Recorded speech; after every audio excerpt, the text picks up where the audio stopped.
નમસ્કાર દર્શક મિત્રો, ટીવી18 ન્યૂઝમાં આપનું સ્વાગત છે। ટીવી18 ન્યૂઝ ગુજરાતની પળે પળની ખબર ધરાવતી ગુજરાતી ન્યૂઝ ચેનલ છે। હવે જોઈએ મુખ્ય સમાચાર। પંચમહાલ કૌટુંબિક ફુવાએ વિધિના નામે સગીરા પર સ્મશાનમાં આચર્યું દુષ્કર્મ, આરોપી તાંત્રિકની ધરપકડ।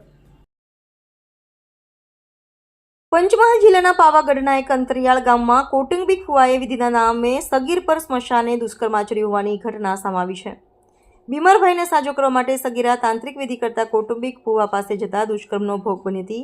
સમગ્ર ઘટના મામલે પાવાગઢ પોલીસે દુષ્કર્મની ફરિયાદ નોંધીને નરાધમ ફુવાની ધરપકડ કરી હતી।